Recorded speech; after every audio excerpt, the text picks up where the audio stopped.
মাগফিরাতের পরে হচ্ছে নাজাতের শেষ দিন। আজকে অনেক মুসল্লিরা ইতিকাফের জন্য আজকে মসজিদে প্রবেশ করবেন।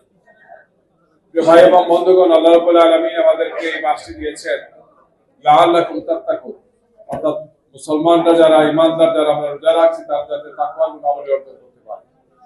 এই তাকওয়ার গুণই আমাদেরকে মানব জাতির মধ্যে শ্রেষ্ঠতম মানুষে পরিণত করবে।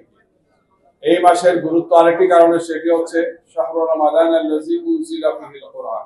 আল্লাহ রাব্বুল আলামিন এই মাসে মহাগ্রন্থ আল কুরআন নাযিল করেছেন। আর কুরআন হচ্ছে মানুষের হেদায়েতের জন্য, মানুষকে সঠিক পথ পরিচালনার জন্য, তার দিক নির্দেশনার জন্য আল্লাহর পক্ষ থেকে দেওয়া সর্বশ্রেষ্ঠ নিয়ামত। প্রিয় ভাই এবং বন্ধুগণ, যে ঐক্যবদ্ধ আমাদেরকে শিখিয়েছে। আলহামদুলিল্লাহ, দেশের ছাত্র তরুণ যুবকরা এবং এর পাশাপাশি আমাদের মিডিয়ার ভাই এবং বোনেরা, তারা প্রাণ দিয়েছেন, রক্ত দিয়েছেন এবং সবার সম্মিলিত প্রচেষ্টায় আলহামদুলিল্লাহ আমরা একটি সুন্দর বাংলাদেশ পেয়েছি। নির্বাচন হয়েছে, আপনারা জানেন। একটি সুষ্ঠু সুন্দর নির্বাচনের মাধ্যমে এদেশের জনগণ এখন বিশাল প্রত্যাশা করছে যে আমাদের বাংলাদেশের বিদ্যমান চ্যালেঞ্জগুলোকে, সব সমস্যা এবং সংকটগুলো থেকে আমরা বেরিয়ে আসবো। যদিও এই মুহূর্তে বাংলাদেশ সহ বিশেষ করে মধ্যপ্রাচ্যের দেশগুলোতে আপনারা জানেন চরমভাবে সেখানে যুদ্ধের অবস্থা চলছে। শত শত হাজার হাজার মানুষ মারা যাচ্ছে, প্রতিনিয়ত সেখানে বোমা বর্ষণ হচ্ছে, যার ফলশ্রুতিতে বাংলাদেশ সহ তৃতীয় বিশ্বের দেশগুলো, পুরো দুনিয়ার সবগুলো দেশই ব্যবসা বাণিজ্য, চলাফেরা এবং বিশেষ করে জ্বালানি নিরাপত্তা সহ ভয়াবহ সংকট তৈরি হচ্ছে।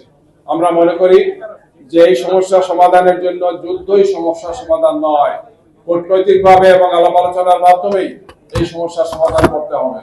বাংলাদেশ সরকারের দায়িত্ব বেড়ে গেছে, যেহেতু এই সংকট বাংলাদেশকেও টাচ করছে। আমাদের বিপুল সংখ্যক ভাইয়েরা মধ্যপ্রাচ্যে থাকেন, তাদের পাঠানোর এভিডেন্স এবং তাদের সহযোগিতাই আমাদের অর্থনীতিকে চালু রাখে। বিশেষ করে জ্বালানির ক্ষেত্রে আমাদের বড় ধরনের সংকট তৈরি হয়েছে। আমরা আশা করব যে সরকার, বিরোধী দল, দায়িত্বশীল সবাই মিলে আমরা একটি সুন্দর বাংলাদেশ গড়ার জন্য, আগামীর সমস্ত সমস্যাগুলোকে চিহ্নিত করে সেগুলোকে সমাধানের জন্য সবাই কাঁধে কাঁধ মিলিয়ে আমরা কাজ করব। এক্ষেত্রে আমাদের সাংবাদিক বন্ধুদেরকে, বিশেষ করে মাল্টিমিডিয়া আপনারা যারা কাজ করছেন, তাদের দায়িত্বটা কোনো অংশেই কম নয়। মেইন স্ট্রিম মিডিয়ার পাশাপাশি আপনারাও জাতি গড়ার ক্ষেত্রে, দায়িত্ব পালনের ক্ষেত্রে, দেশের সমস্যা সমাধানের ক্ষেত্রে আপনাদের সব সময় সাহসী ভূমিকা পালন করেছেন। বিভিন্ন সংকটে আপনারা দায়িত্ব পালন করেছেন। আমরা আপনাদেরকে মোবারকবাদ জানাই। আমরা আপনাদের পাশে আছি, আমরা আপনাদের সাহায্য করব। আপনাদের পাশে থেকেই দেশ এবং জাতির পরিচালনার ক্ষেত্রে আমরা সবাই মিলে কাজ করব ইনশাআল্লাহ।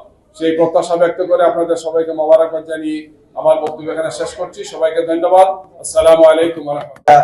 সৌজন্যতা থাকে, আমাদের মধ্যে একটা সহানুভূতিশীল পরিবেশ থাকে। এই সহানুভূতিশীল একটা পরিবেশ যেন সরকার এবং বিরোধী দলের মধ্যে বিজয় থাকে, বিরাজমান থাকে। যেই সৌহার্দ্যমূলক এবং সৌজন্যমূলক পরিবেশ এবং পরিস্থিতি নিয়ে আমরা যেন এই রাষ্ট্রটাকে ইসলামী ব্যাংক হাসপাতালে, আমি আমাদের চুয়াডাঙ্গার জীবননগরে নির্মমভাবে নির্যাতনের শিকার হয়ে দুইজন সহোদর ভাই, একজন আগে স্পটে মারা গিয়েছেন, আর একজন চিকিৎসাধীন অবস্থায় আজকে তিনি শহীদ হয়েছেন। ভাই তার দুটি সন্তান রেখে তিনি মারা গেলেন।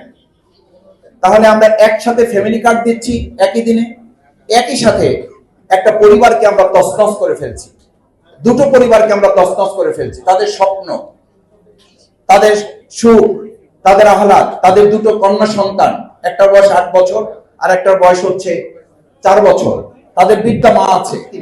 তাহলে আলোচনা করতে গিয়ে আলোচনার পরিবর্তে যদি সন্ত্রাসী হামলার শিকার হয়ে আমাদের দেশে একই দিনে ফ্যামিলি কার্ড বিতরণ হয়, আবার একই দিনে যদি সন্ত্রাসী হামলায় ওই দলেরই লোকদের দ্বারা মানুষ নিহত হয়, একটা পরিবার বিচ্ছিন্ন হয়ে যায়, একটা পরিবার হারিয়ে যায়।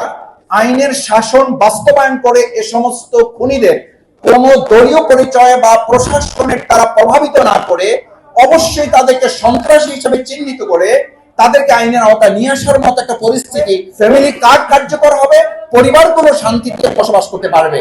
আমি সেই প্রত্যাশা ব্যক্ত করে আপনাদেরকে ধন্যবাদ এবং কৃতজ্ঞতা জানিয়ে আমার কথা শেষ করছি।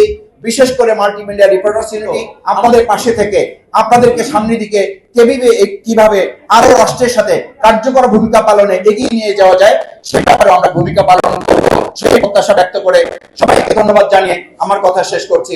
আসসালামু আলাইকুম।